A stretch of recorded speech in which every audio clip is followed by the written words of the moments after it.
Salut, c'est Lisa de jechante.net. Donc, si vous voulez d'autres astuces ou d'autres conseils, je vous invite à vous abonner à la chaîne YouTube ou bien encore vous inscrire sur le site web de jechante.net.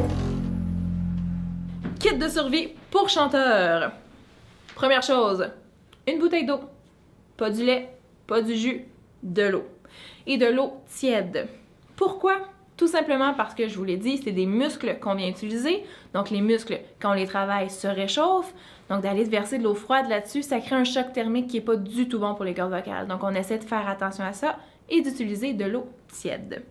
Ensuite, il nous faut un miroir.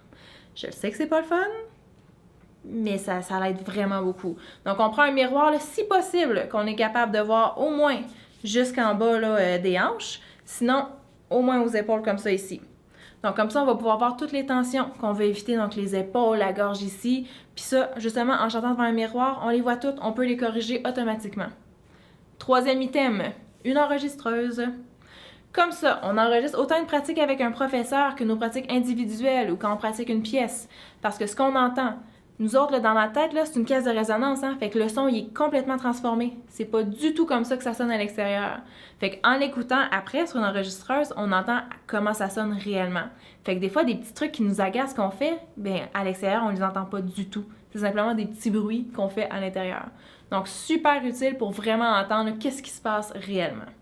Donc, bouteille d'eau tiède, un miroir, une enregistreuse. Pour ceux là, qui pratiquent beaucoup, qui doivent se préparer pour un concert ou un concours, ou peu importe, de faire un journal de pratique, ça peut être très utile aussi. Donc, dans ton journal, tu marques « OK, j'ai pratiqué en soirée ou le matin, telle durée de temps. » Tu peux marquer ce que tu as mangé aussi avant. Puis là, tu mets tes observations.